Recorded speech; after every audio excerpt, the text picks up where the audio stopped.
Olá, sejam muito bem-vindos. Eu sou Demetrios Moura do iOS Lab, apresentando aqui para vocês o podcast do Reality Startups. Hoje nós estamos recebendo o Michel Vitali da Trust e o Leandro Stocker da Startup School Ventures e da Agile Think. Sejam muito bem-vindos. Obrigado, Demetrios. Obrigado. Vamos que vamos. Pessoal, hoje o tema que a gente vai conversar aqui ele é super importante, né? A gente, além de você estar tendo uma escassez de investidores profissionais, né, venture capital, os fundos de investimento, está tendo uma escassez de recurso para o mercado de startups. Em todo o mundo, essa ferramenta de crowdfunding é ela quem financia o desenvolvimento dessas startups early stage. E essa é uma novidade que a gente está trazendo para o nosso próximo programa de aceleração. Além de toda essa estrutura aqui de áudio e vídeo, que agora a gente está conseguindo levar essa mensagem para toda a comunidade de inovação do Brasil, mas também para a gente poder introduzir como uma inovação no nosso processo, ter o crowdfunding aqui também. E aí, Michel, queria ouvir você que montou a Trust, como é que foi a história da Trust, como é que você chegou até aqui e como é que a gente vai poder fazer com que esse formato do crowdfunding, através da tokenização de ativos, isso seja acessível aqui para toda a nossa comunidade, tão simples quanto quem participa de uma bet vai poder agora participar e ajudar e apoiar as startups que nascem aqui da universidade. Muito bom, boa pergunta. A Trust começou com uma iniciativa dentro do Ministério da Economia. Então deixa eu comentar um pouco da onde veio e como que a coisa acontece, né? E como aconteceu. Mas nós temos empresas fantásticas e maravilhosas no mercado, tanto no meio acadêmico quanto no mercado privado, vamos dizer assim, que pode beneficiar todos nós, né? Como investido, como investidor, como consumidor, principalmente como consumidor, como famílias. E sempre se discutiu muito no Ministério da Economia a questão de acesso a mercados, fomento. Então, um belo dia, a pergunta foi o seguinte: por que a gente não pensa no mecanismo, assim como um motorista de aplicativo, de que ele precisa trazer renda para ele e basicamente ele instala o aplicativo, ou seja, ele faz uso da ferramenta e a mágica começa a acontecer. Qual seria essa mágica, né? Ele começa a ter acesso ao mercado e, consequentemente, ao dinheiro. Então, a outra pergunta para fazer correlação a isso foi por que não existir uma bolsa de valores para startups, pequenas e médias empresas, assim como existe para grandes empresas. Porque a gente tem uma frase que dizia muito lá de que o banco dá prata para quem tem ouro. Ou seja, pede-se tantas garantias que a empresa que conseguir aquelas garantias, na verdade, ela não precisa pedir o dinheiro emprestado. E é uma oportunidade, tanto para quem toma o dinheiro, que é a startup, aquela empresa com excelente ideia, quanto quem coloca o dinheiro nela, porque é uma oportunidade excelente, porque uma startup ela tem a característica muito exponencial, né? E o que é o exponencial? Se multiplicar vezes 10, 20, 30, 100 vezes. Então pensa no seu dinheiro ali aplicado como investidor, multiplicando por 100 vezes. Então é uma oportunidade para todos. Com relação a essas duas perguntas, por que não haver uma bolsa de valores para startups, foi que surgiu a Trust. O propósito é de conectar empresas, ideias e investidores para que todos possam se beneficiar. Leandro, você que participa aí de diversos programas de construção, de desenvolvimento de startups, fala um pouco aí pra gente, assim, como é importante ter esse capital no início e também como é difícil isso acontecer, né? Os primeiros passos da jornada são sempre muito áridos, né? A startup está ali lutando para se manter de pé, os sócios fundadores normalmente ainda não têm algum recurso, né? É a história que a gente vê dos nossos alunos aqui que chegam no programa. Conta um pouco, assim, como é que é esse primeiro estágio e por que é tão importante introduzir um mecanismo como esse para poder fazer o recurso chegar para essa startup? Não, daí, mas legal.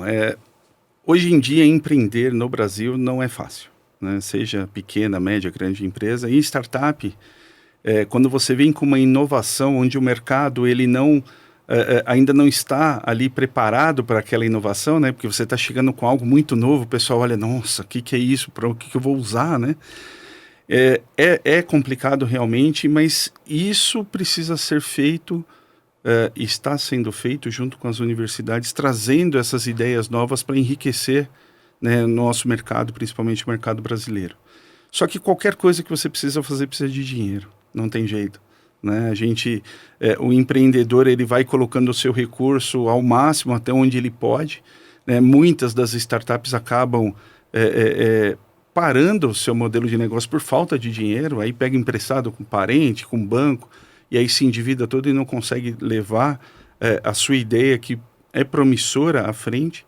Então, esse recurso, né, essa captação, trazendo esse recurso de um programa, né, de sustentação junto às universidades, né, de ex-alunos, ex-colaboradores, trazendo esse dinheiro para investir nessas startups que saiam desse modelo, é bastante importante para alavancar essas ideias e sair daquele famoso vale da morte das startups, né? Que é quando você está naquele modelo de ideação que você começa a criar o seu primeiro produtinho, né? Que a gente chama de mínimo produto de valor, aquilo que é o MVP, que a gente consegue colocar no mercado. E nesse MVP que é onde precisa de mais dinheiro para você efetivamente colocar o produto para funcionar dentro do mercado, aí acaba o dinheiro e a startup morre, né? Então, é nesse momento que precisa desse incentivo. E trazendo essa parte da plataforma, né, de token junto aí com a Trust, isso vai ajudar bastante, né, a fazer essa captação e injetar esse dinheiro para que essas startups saiam do outro lado, né, que consiga efetivamente alavancar o seu modelo de negócio. Esse dinheiro é muito importante, né? Assim, a gente começou falando um pouco tecnicamente, mas para quem está aqui acompanhando a nossa conversa, o crowdfunding é, na verdade, o que todo mundo chamava da popular vaquinha, né? Quando é o financiamento coletivo, né? E aí várias pessoas ajudam aquele propósito, ajudam aquela ideia com a expectativa de que elas venham a participar desse negócio de alguma forma no futuro, né? Seja saindo depois que ajudou naquele momento ou até eventualmente sendo mais um construtor daquele negócio, né? Agora, a CVM, assim, ela colocou normas, né, Michel? Você estava falando ali da sua passagem pelo Ministério da Economia, o quanto vocês discutiam isso. É importante explicar isso para quem está nos ouvindo, de que existem regras, existem formas de fazer isso, para que isso também dê muita segurança para a pessoa que está começando a participar desses empreendimentos. Fala um pouquinho assim dos diversos tipos que já existem de crowdfunding e o modelo que a Trust adotou. Explica um pouco para o pessoal por que essa é uma opção segura, por que esse é um caminho viável. Muito bom. É a pergunta que também alguns coordenadores, advogados vão fazer. Qual que é a garantia jurídica do token, né? Qual que é a segurança, não é mesmo? Muito bom. Então a CVM, ela tem uma instrução normativa. CVM, para quem está ouvindo a gente, é a Comissão de Valores Mobiliários. É o órgão que regula todo o mercado de ações no Brasil. Isso. E ofertas, né? Então existe algo chamado valores mobiliários, né? Valores mobiliários é isso mesmo, né? Você colocar o dinheiro em algo para ele rentabilizar, como produtos que tem no banco de renda fixa, renda variável, ações da Bolsa de Valores, como você falou muito bem. Então, a CVM, que é a Comissão de Valores Mobiliários, ela criou uma instrução normativa, o próprio nome já diz, né? Uma instrução e norma, para o mercado seguido, número 88, sobre o crowdfunding tokenizado, inclusive. Então, quem tiver mais curiosidade, procura aí no seu buscador favorito a Instrução Normativa 88 da CVM, que tem mais detalhes.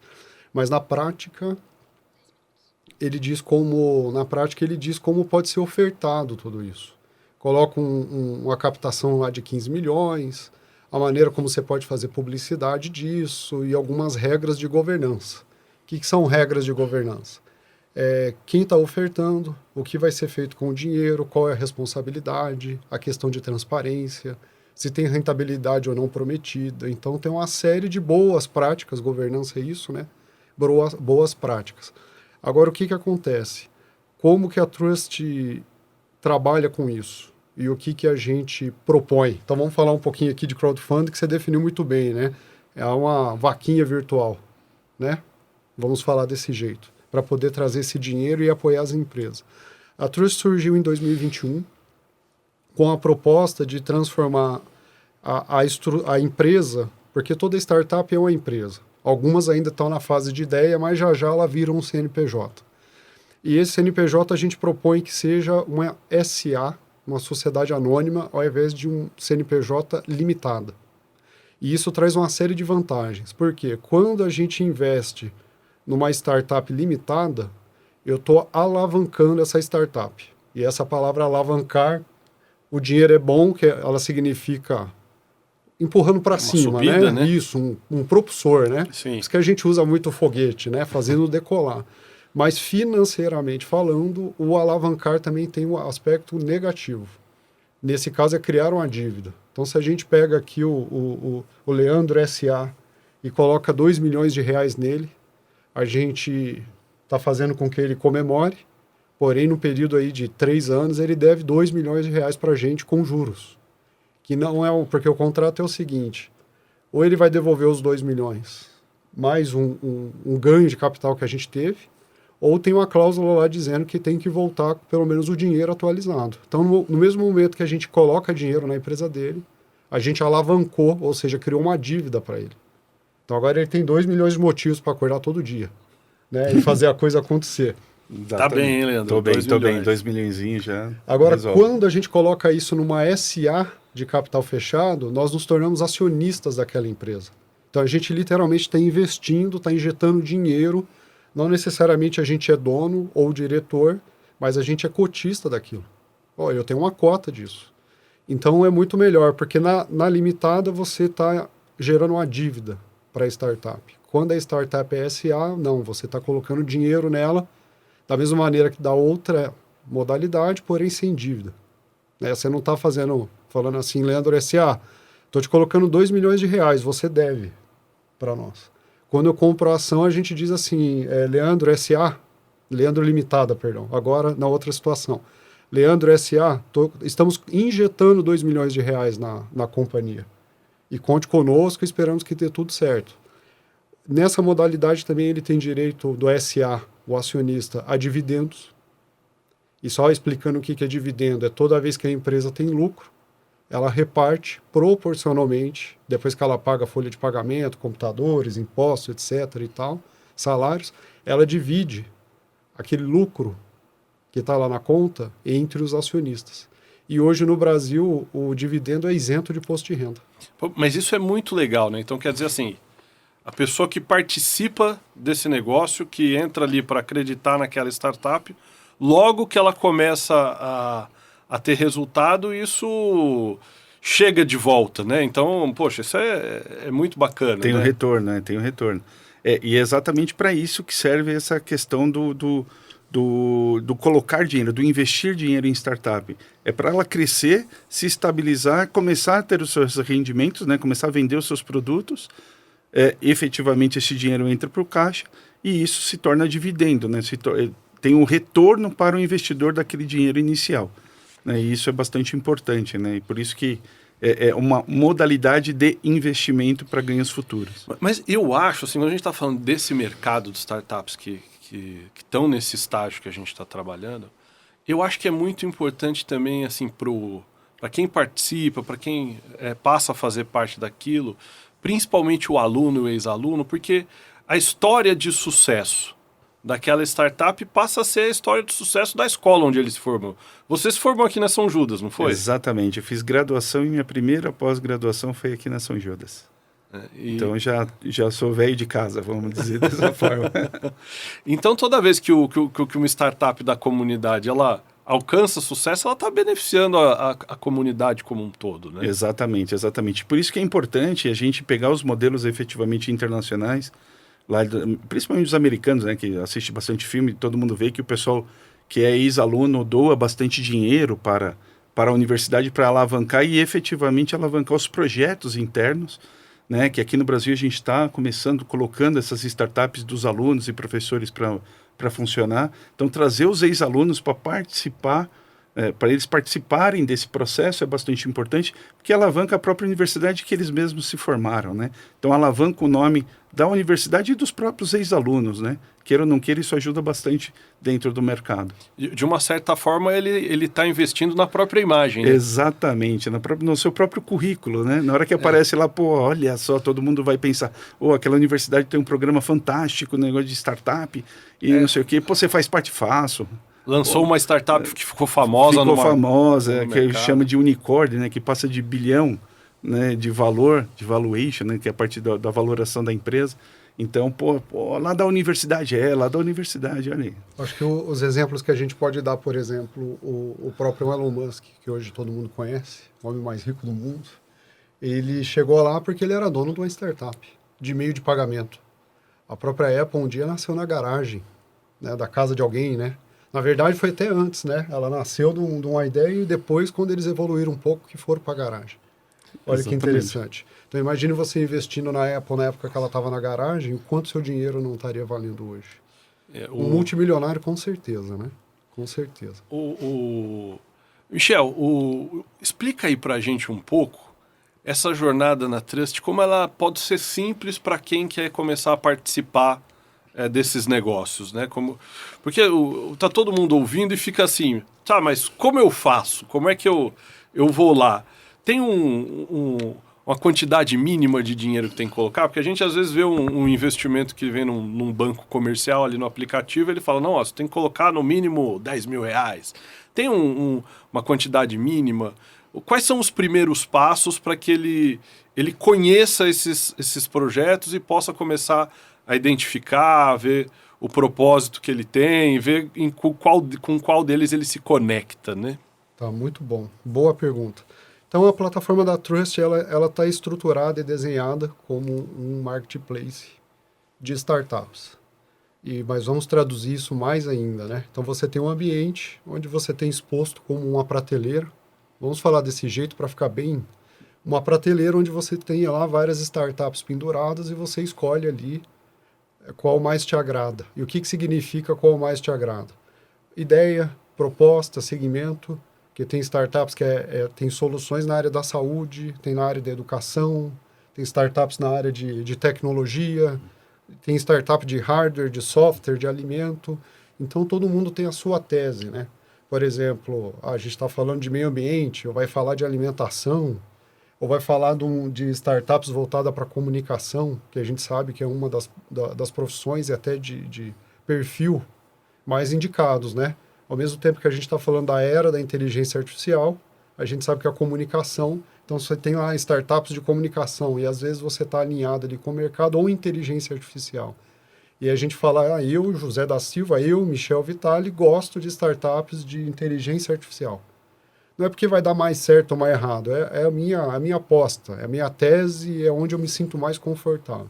Então, uma vez que eu tenho essas startups, né, de várias áreas e perfil, eu clico em uma delas e eu tenho toda a documentação, quem são os founders, né, ou seja, quem são os fundadores, qual é a apresentação lá, o PowerPoint da dor que ela resolve, qual que é o problema do mercado, qual que é o diferencial dela, fonte de receitas e recursos dos produtos, como que ela ganha dinheiro. Em que momento que ela está, qual que é o crescimento dela, 20%, 30% ao ano, ou expectativa. Então, uma vez que tem todas essas informações, você já tem o CNPJ, se ela está numa fase de ideação, né? Ou seja, está só imaginando ainda o produto, está rabiscando, ou ela já tem o produto, ou ela já participou do que a gente fala, já passou pelo MVP, já viu que está tudo funcionando, enfim. Você consegue ver exatamente que momento que está aquela startup, você clica no botão em adquirir cotas. E automaticamente ele vai gerar um contrato de compra e venda de cota, você assina eletronicamente pela própria plataforma, que é o passo 2, e o passo 3 é fazer o Pix ali de aporte naquela empresa. Então, de forma objetiva, são 3 passos. Escolhe a startup, veja toda a documentação dela e clica no botão adquirir. Passo 2, ele gera um contrato de compra e venda da cota e você adquire essa cota. E o passo 3 é realizar o pagamento via Pix. A gente até tem um jargão lá dentro das nossas apresentações da Trust, que a gente manda, que é seguro como direito e simples como WhatsApp.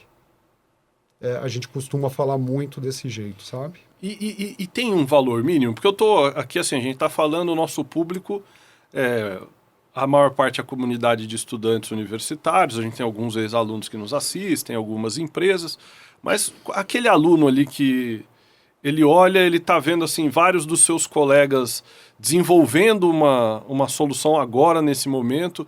Ele sabe da seriedade, do empenho, da dedicação que aquele colega tem. E ele quer ajudar, quer apoiar, mas ele fala, pô, mas quanto eu preciso ter para poder investir nisso? Tenho alguma cota mínima? Como é que funciona isso, né? Muito bom. Então, geralmente, quando você estrutura essas cotas, tem valores de... Eu vou para o mínimo e para o máximo só para o pessoal dimensionar, quem estiver nos ouvindo.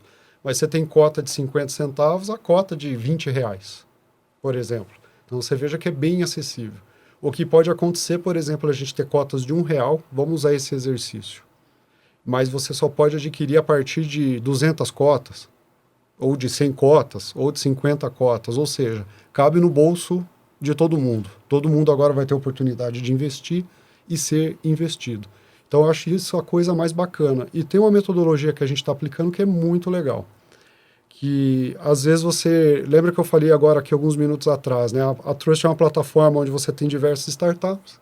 Você escolhe a área de atuação que você está lá, por exemplo, saúde, alimentação ou tecnologia e inteligência artificial. Aí você fala, poxa vida, essa de inteligência artificial, por exemplo, é muito bacana, mas essa daqui de educação ou de alimentação também. E eu estou aqui com R$200. Queria botar em tudo. Ao mesmo tempo só tenho 200. Como é que eu faço? Quer criar agora essa cesta de startups. E isso é muito bacana.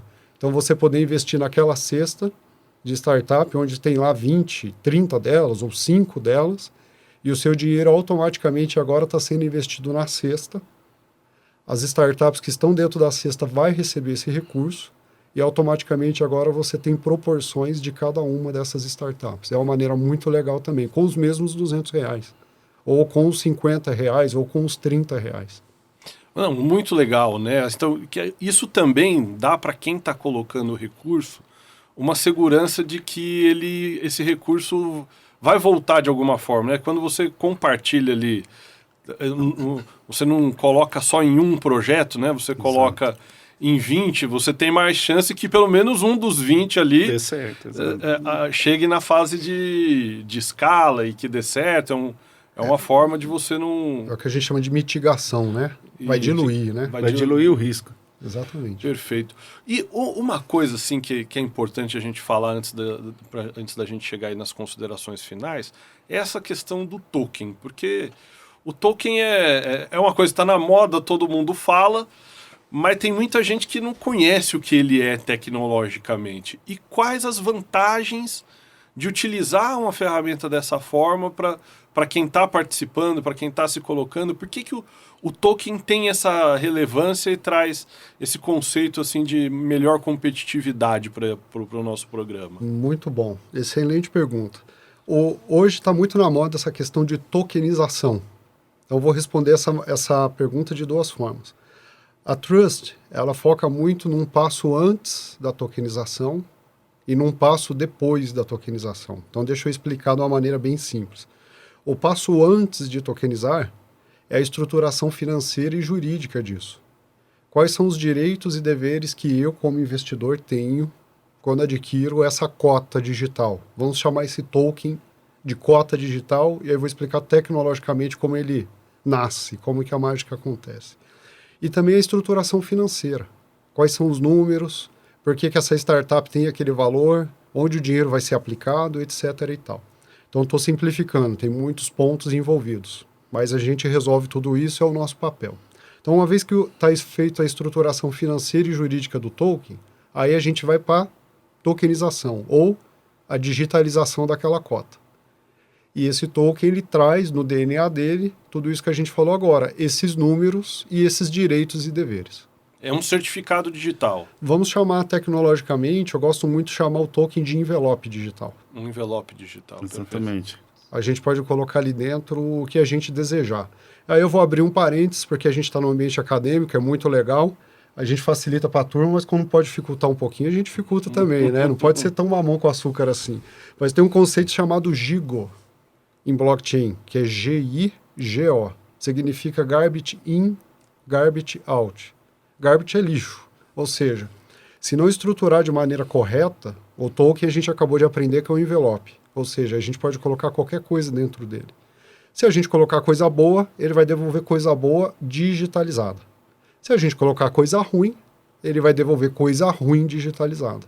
Então não é porque é blockchain ou porque foi tokenizado que algo ruim passa a ser bom. E por que a gente tokeniza? Que agora é o terceiro passo. Então, enquanto o mercado discute muito apenas a tokenização, a Trust discute o passo, como eu falei, estruturação, que é o anterior, e o passo posterior, que é a governança, o controle disso. Porque quando digitalizamos um ativo, você tem maior transparência, controle, você tem garantia, quem está investindo, que aquela cota não está sendo vendida para duas pessoas ao mesmo tempo, que o nome disso é fraude. O ato é fraude, o que permite isso é falsificação. Né? Então a gente tem uma cota aqui em papel. Para quem estiver nos ouvindo, eu estou segurando aqui uma folha com a nossa pauta aqui e o que gostaríamos de conversar. Mas digamos que isso seja uma cota. Michel Vitali comprou... A empresa, o Leandro S.A. tem uma cota de R$1 que dá direito a dividendos que são resultados do caixa da empresa. E esse papel te dá direito a 10 cotas, de 1 a 10. Digamos que é um lote, né? De 1 a 10. O que às vezes acontece muito no mercado analógico? Pessoas, por falta de controle ou por má fé, acabam falsificando esse papel. E aí sai vendendo esse mesmo papel para várias pessoas ao mesmo tempo. Só um tem o original. Os demais caíram no golpe. Quando a gente digitaliza, esse problema acaba. E eu costumo dar o exemplo como o Pix. Você não consegue fazer 2 Pix do mesmo dinheiro. Eu tenho R$100, fiz um Pix para o Leandro, eu não consigo agora, e não tenho mais nada na minha conta, ou seja, acabou meu estoque, eu não consigo agora fazer um Pix para você, Demetrios, porque não é possível. O pessoal mais jovem depois vai pesquisar um pouquinho, mas se a gente tem um cheque, né? É verdade. Vamos fazer a analogia aqui do cheque e do Pix, né? O cheque, antes a gente poderia fazer o seguinte, deixa eu dar um exemplo para o pessoal. Vamos facilitar agora, né? E depois o pessoal pesquisa. Mas por que de digitalizar, que é a pergunta, para a gente lembrar da nossa conversa aqui. O cheque nada mais é que uma folha, um talão que a gente tem do banco, que eu consigo preencher ali R$1.000, coloco a data, coloco a minha assinatura, e a pessoa que tem aquele talão vai até o banco e consegue transformar aquilo em dinheiro.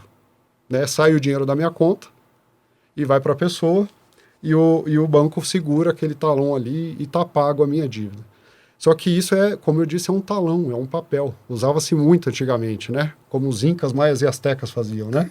Exatamente. Então, o que acontece? Era muito comum, no exemplo aqui que eu vou dar agora, eu, Michel Vitali, tinha R$1.000 na conta, tenho R$1.000 na conta, mas eu devo para 10 pessoas. Então, o que eu faço? Eu emito 10 cheques de R$1.000. Quer dizer, só o primeiro vai receber. Só o primeiro vai Exatamente. receber. Aquela história, é os últimos 9 que apagam a luz, né? Não é nem o último que apaga a luz. O que acontece? Os 10 ligam para o banco Isso. e perguntam lá para o gerente se aquele cheque é bom. O gerente, por profissionalismo e por ética, até por lei, ele nunca vai falar o quanto eu tenho de saldo na conta bancária. Mas ele vai dizer assim, pode trazer o cheque que dá para compensar. Compensar dá para fazer esse cheque e trocar por dinheiro. Quem for lá primeiro, agora sim, vai receber. Os últimos 9, nesse exemplo, apaga a luz. E isso o pessoal também fazia muito no mercado, de esperteza, entre aspas, né? De malandragem. De pegar 10 fornecedores, passar o cheque para 10. Exatamente. E aí, Exatamente. quando você digitaliza isso agora como Pix, você manda o dinheiro para um, não tem como mandar para outro se você não tem mais. Então, a vantagem da digitalização, o que é? Transparência, controle em tempo real, fracionamento. Então, hoje, por exemplo, se a gente vai comprar uma ação que ela custe uma cota, vamos falar assim, uma cota custa R$100. Quando a gente digitaliza ela, eu posso comprar um pedaço dessa cota, não ela inteira. Então, acho que o exemplo maior é o seguinte: analogicamente, você compra uma pizza inteira. Digitalmente, você compra essa pizza inteira fatiada em 8 pedaços. Você já consegue dividir com os amigos. Eu acho que o melhor exemplo que a gente pode dar do analógico para o digital é a pizza inteira sem cortar e a pizza inteira fatiada, cortada para você comprar uma fatia. É seguro, é barato, é simples, qualquer um pode participar. Exatamente. Eu acho que a gente vai voltar várias e várias vezes nesse tema. Já deixo aqui o convite aqui para a gente voltar a conversar sobre isso, até porque a gente vai estar o tempo inteiro mostrando como isso é prático, como isso é viável, como isso vai ajudar as startups e vai poder incluir pessoas que ainda não investem, entender a comunidade de investimento, como é que isso funciona. Exatamente. E queria convidar vocês aqui para deixarem as considerações finais aqui para a gente poder, já pensando num próximo capítulo desse tema aqui. Eu digo o seguinte: invista em startups, invista na educação. Você perguntou no começo quem a Trust como... A Trust é uma startup. Os seus founders têm um pouco mais de experiência de vida ali, então a gente diz que a Trust é uma startup... São velhos. Então diz que a Trust é uma startup boa de ano, mas ruim de quilometragem, porque já rodou bastante. E ela acabou se tornando a primeira SA tokenizada do mundo. Ou seja, a primeira SA tokenizada do mundo é brasileira. Então não é suíça, não é americana, não é europeia, é brasileira. Então tudo isso vem de uma startup. Sempre vai vir aquela ideia inovadora, às vezes a primeira do mundo, e está no quintal de casa, no caso do Brasil, e a gente não sabe quanto vai surgir e o quanto isso vai valorizar. Então investir em startups, acreditar na startup, acreditar na sua ideia, investir em educação, investir com dinheiro na startup é a dica que eu dou, porque vale muito a pena. Pessoal, startup é o futuro, startup é inovação, educação para cima e vamos com tudo.